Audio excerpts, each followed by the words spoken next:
आपके लिए जो फर्स्ट कार्ड आया है वो है प्रिंसेस ऑफ स्वॉर्ड का।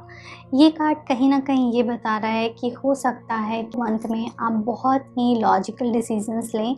आप रिलेशनशिप में बहुत सफ़र कर रहे हो ऐसा लग रहा है, और हो सकता है आप कुछ ऐसे डिसीज़न लोगे जो आपको समझ में नहीं आएगा कि ये क्यों ले रही हूँ, बट हो सकता है सबकॉन्शियसली आपका दिल और दिमाग अब एक कंक्लूज़न चाहता है, कुछ चाहता है कि करेक्ट हो सकता है में आप बहुत ही लॉजिकल डिसीज़न लें अपने रिलेशनशिप को लेकर के।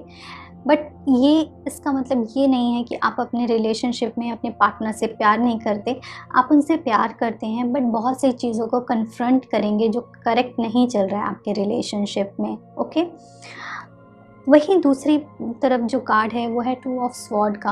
हो सकता है बहुत टाइम से आप अपनी लाइफ में कुछ भी ऐसा बड़ा डिसीज़न नहीं ले रहे थे या लेने को डर रहे थे, आपको समझ में नहीं आ रहा था कि क्या ये डिसीज़न करेक्ट रहेगा। इसलिए ये टाइम आप अपनी लाइफ में कुछ इम्पॉर्टेंट डिसीज़न ले सकते हैं, और ये डिसीज़न लॉजिकल होंगे, प्रैक्टिकल होंगे। ओके, मुझे ऐसा लग रहा है कि हो सकता है इस सिचुएशन में आपकी कुछ ज़्यादा मदद नहीं करेगा कोई भी। आप हो सकता है आपके डिसीज़न के अगेंस्ट बहुत सारे लोग होंगे। अगर आप मैरिड हैं और आप शादी से निकलने का डिसीज़न ले रहे हैं तो हो सकता है आपको कोई सपोर्ट नहीं करेगा।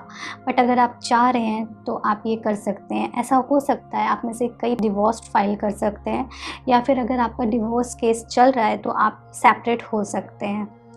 अगर आप रिलेशनशिप में हैं तो मुझे ऐसा लग रहा है आप में से बहुत सारे लोग अपनी ट्रू फीलिंग्स को हाइड करेंगे, अपने दिल की बात को नहीं बताना चाहेंगे अपने पार्टनर से, और अपने इमोशंस को शायद या तो आपको बताने का दिल नहीं करेगा, या फिर आप अभी चाहते हो कि कुछ चीज़ें सीक्रेट रहें आपकी सामने वाले के लिए।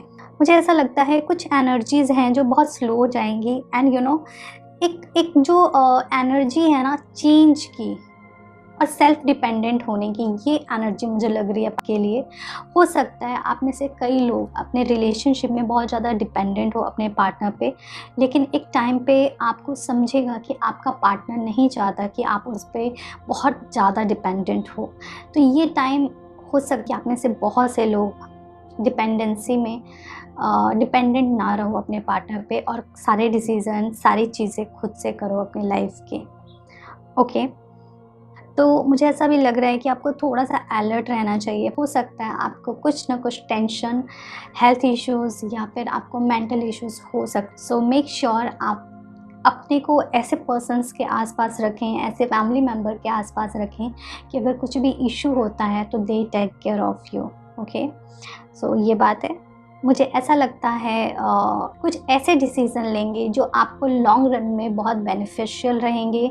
हो सकता है लोग आपको स्टार्टिंग में कुछ क्रिटिसाइज़ करें, लेकिन बाद में लोग आपकी रिस्पेक्ट करेंगे। ये रिलेशनशिप को लेकर के भी, अगर आप इस रिलेशनशिप में अगर कुछ प्रैक्टिकल डिसीज़न ले रहे हो आज, जो हो सकता है आपके पार्टनर आज एप्रिशिएट ना करें, but may be after some time he will appreciate और she will appreciate your effort. Okay, आपको थोड़ा-सा अपने नज़रिए को चेंज करने की ज़रूरत है। अगर आप किसी पर्सन पे ट्रस्ट करते हो तो ट्रस्ट करो, बट कहीं न कहीं आपको एक थिक लाइन रखनी बहुत ज़रूरी है। तो इस चीज़ पे आप काम करिए। चीज़ों को थोड़ा अलग नज़रिए से देखने की कोशिश करिएगा आप, कि बहुत सारी चीज़ें चेंज होंगी जो आपके बेटरमेंट के लिए होंगी। आपको कुछ नए तरीके के नज़रिए मिलेंगे देखने को चीज़ों को। एक चीज़ और बोलती हूँ, अगर आप किसी भी तरीके की एडिक्शन में हैं या आपके पार्टनर किसी भी तरीके की एडिक्शन में हैं, तो आपको सीरियस नोट पे काम करना पड़ेगा। Addiction could be anything, anything like alcohol, phone addiction और any addiction. I hope you understand, any addiction अगर आपके रिलेशनशिप में हमेशा प्रॉब्लम क्रिएट करेगा, तो इस चीज़ पे आपको काम करने की ज़रूरत है। एंड जो भी अननेसेसरी बर्डन है आपकी लाइफ का, उसको आपको निकालने की बहुत ज़रूरत है, क्योंकि अगर आप नहीं उसको लाइट करोगे अपने बर्डन्स को अपनी लाइफ से, अपने रिलेशनशिप से, तो ये रिलेशनशिप को बहुत ही प्रॉब्लम क्रिएट करेगा। जो एंजल मैसेज हैं आपके लिए, फर्स्ट कार्ड है वो है वेजिटेरियन, वेगन का। तो कोशिश करो, अगर आप वेजिटेरियन रह सकते हैं तो आप रहिए, नहीं तो आप कम से कम ग्रीन वेजिटेबल्स, फ्रूट्स ज़्यादा खाने की कोशिश करिए। जो नेक्स्ट कार्ड है वो है वर्कशॉप एंड सेमिनार का।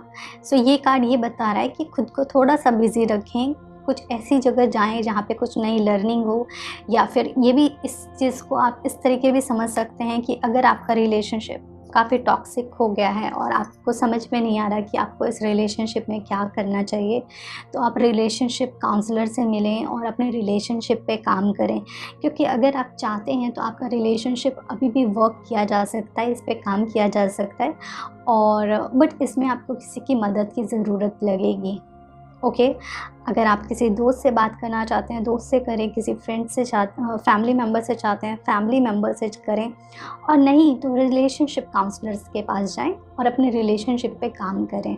ठीक है, ये आपकी रीडिंग थी। आई होप ये रीडिंग आपको थोड़ी मदद करे और आप कुछ बेटर डिसीज़न लो अपनी लाइफ में।